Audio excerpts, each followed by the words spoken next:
Hello friends, मैं हूँ Reena Atharva channel पे आप सबको बहुत बहुत स्वागत करती हूँ। पेरेंट्स आज एक इम्पोर्टेंट एक्टिविटी लेके आज का एक्टिविटी है फिंगर एक्सरसाइज। और ये करने से ब्रेन एक्सरसाइज भी होता है और ये वेस्टिबुलर एक्सरसाइज भी कहा जाता है। तो ये करने से बच्चे को अटेंशन, आई हैंड कोऑर्डिनेशन और बच्चे को फिंगर का ग्रिपिंग, होल्डिंग का जो प्रॉब्लम रहता है वो सॉल्व होता है। बच्चे को दोनों साइड का ब्रेन एक्टिव होता है और बच्चे को क्या होता है, जैसे अटेंशन देना पड़ता है और आई कांटेक्ट देना पड़ता है और बच्चे को सोचने का मौका मिलता है इसमें, क्योंकि थिंकिंग स्किल इम्प्रूवमेंट होता है। अगर नहीं सोचेगा और अटेंशन नहीं देगा, कामों में ध्यान नहीं देगा तो बच्चा नहीं कर पाएगा और इसमें मेमोरी भी इम्प्रूवमेंट होता है। तो मतलब 5 मैं फिंगर एक्सरसाइज मैं बताऊंगी, तो ये 5 फिंगर एक्सरसाइज आप लोग भी अपना बच्चों के साथ ज़रूर कराइए। ये एक्टिविटी अथर्वा को 7 साल में मिला था, तो 7 साल में अथर्वा को प्रैक्टिस कराना शुरू किया था। अथर्वा 9.5 साल तक जाके सीखा था, अभी एकदम ठीक ठाक कर लेता है। लेकिन शुरू में बहुत ही मुश्किल होता है, बहुत ही टफ है, क्योंकि अटेंशन देके करना पड़ता है और फिंगर का मूवमेंट करना पड़ता है। तो ये बच्चे के लिए ईजी नहीं है। तो आप लोग प्रैक्टिस करते रहेंगे। तो 7.5 साल से मैंने शुरू किया था और 7 साल में मिला था, लेकिन 7 साल में मैंने प्रैक्टिस शुरू नहीं कर पाया था, क्योंकि अथर्वा को वो मतलब वो इम्प्रूवमेंट था ही नहीं जो अथर्वा एक करे। फिर भी उसको जब मिला था ये एक्टिविटी मैंने लिख के रखा था। जब 7.5 साल उम्र हुआ तो मुझे लगा थोड़ा शायद मेरा बच्चा भी कर पाएगा, तो हाथ पकड़ के मैंने शुरू किया था 7.5 साल में और अथर्वा जाके 9.5 साल में सीखा था। तो 2 साल लगा था अथर्वा के लिए। तो आप लोग भी प्रैक्टिस करते रहिए, शायद आपका बच्चा भी सीख जाए, लेकिन बहुत डिफ़िकल्ट है। तो देख लीजिए 5 फिंगर एक्सरसाइज और ब्रेन एक्सरसाइज एक्टिविटी और वेस्टिबुलर एक्सरसाइज भी कहा जाता है, वो मैं शेयर कर रही हूँ। आ जाइए। फर्स्ट मैंने जैसे जैसे करूँगी अथर्वा देख के ऐसे ही करेगा।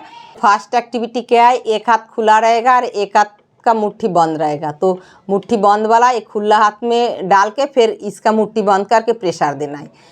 फिर इधर का मुट्ठी बंद करके इस हाथ को खोलना है और इसमें प्रेशर देना है। तो ये बच्चे को हाथ पकड़ के सिखाना है और बोलना है जो, और काउंटिंग के साथ कराना है। मैंने अथर्वा को ऐसे सिखाया था 1 2 3 4 5 6 7 8 9 10। तो ऐसे करके जब अथर्वा को सिखाया था, अथर्वा को नहीं आता था तो ऐसे करके सिखाया था।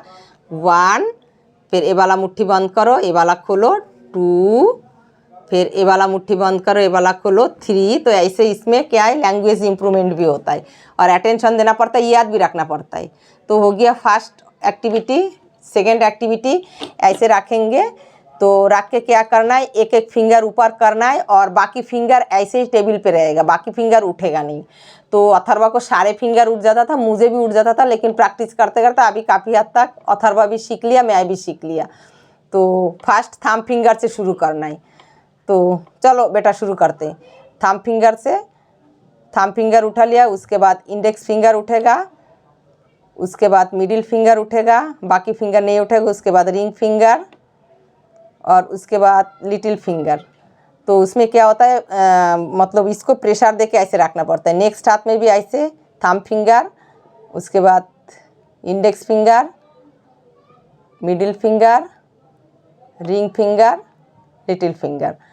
आपने कर लिया? Yes. तो इसमें क्या होता है, बच्चे को ऐसे प्रेशर देके रखना पड़ता है और वो सिखाना पड़ता है। सिखाएंगे कैसे वो भी मैं दिखा देती हूँ। दोनों हाथ को रखेंगे, थाम उठाओ, बाकी ये नहीं उठाना, नहीं तो बच्चा ना पूरा उठा देता है। तो थाम उठाना है, जो हाथ का कराएंगे वो वाला हाथ ही आपको उठाना है। फिर ये रख दिया, फिर बच्चे को बोलना है इंडेक्स उठाओ, ऐसे करके। फिर इंडेक्स उठा लिया, फिर मिडिल उठाओ, ऐसे आप हेल्प करेंगे। रिंग उठाओ, लिटिल उठाओ। तो ऐसे करके आपको पकड़ के दबा के रख के सिखाना है, नहीं तो फिर बच्चों से होगा नहीं। नेक्स्ट एक्टिविटी क्या है, सारे फिंगर पे थंब फिंगर से प्रेशर देना है। ये थर्ड एक्टिविटी है। ऐसे जोर से फिंगर के ऊपर प्रेशर देना है, दोनों हाथ की ऐसे। ये काउंटिंग के साथ भी कर सकते हो, जैसे 1 2 3 4 5 6 7 8 9 10। ऐसे आप 3 टाइम भी करा सकते हैं, 5 टाइम भी करा सकता है। आपके पास जितना टाइम अवेलेबल है बस वो हिसाब से करना है। नेक्स्ट एक्टिविटी क्या है, फिंगर के साथ थंब फिंगर से थंब फिंगर जॉइंट करके खींचना है, इंडेक्स से इंडेक्स फिंगर को जॉइंट करके खींचना है। तो इसमें क्या है, याद रखना पड़ता है, एक के बाद एक कौन सा फिंगर के साथ बच्चा गलत करेगा, लेकिन आपको सीखना है। थंब के साथ थंब पकड़ के ऐसे खींचना है, इंडेक्स के साथ इंडेक्स खींचना है, मिडिल के साथ मिडिल, रिंग के साथ रिंग, लिटिल के साथ लिटिल। तो ऐसे करके आप जब सिखाएंगे फिर बच्चे को ऐसे करेंगे, थंब के साथ थंब रखो और ऐसे जॉइंट आप पकड़ के आप ही रखोगे। बच्चा टाइट करके होल्ड नहीं कर पाएगा शुरू में, तो आप रख के ऐसे करोगे, खींचो खींचो खींचो खींचो बेटा, खींचो खींचो खींचो। उसके बाद ऐसे ये दोनों थंब में थोड़ा डिफ़िकल्ट होता है, ये दोनों को ऐसे करके फिर बच्चे को सिखाना है, खींचो ऐसे करके। बच्चे को ग्रिप नहीं होता है ना, तो बहुत मुश्किल होता है, तो फिर ऐसे बैंड करके आपको सिखाना है, खींचो। और ऐसे नहीं करना जब बच्चे को फिंगर पे चोट आ जाए, शुरू में आराम से करना है, जब बच्चा सीख जाएगा थोड़ा थोड़ा करके फिर आराम से कर लेगा। और ये करने में 2 साल लगा था अथर्वा को सीखने में। ये कोई मतलब आसान एक्टिविटी नहीं है जे एक दिन पे आप 10 दिन शुरू करेंगे तो हो जाएगा। ये 2 साल अथर्वा को लगा था। आप प्रैक्टिस करेंगे तो आपके ऊपर डिपेंड करेगा आपका बच्चा कितना जल्दी सीखेगा। लास्ट एक्टिविटी क्या है, स्नैपिंग करना, जैसे ऐसे स्नैपिंग करना। इसमें ये दोनों फिंगर पे प्रेशर आता है, स्नैपिंग करना। तो ये भी अथर्वा को सीखना बहुत टफ था। अथर्वा को ये कॉन्सेप्ट था ही नहीं जे इसमें ऐसे जोर से करूँ और थोड़ा सा आवाज़ आए। तो अभी अथर्वा थोड़ा थोड़ा आवाज़ कर सकता है। वेरी गुड, दोनों हाथ से करो।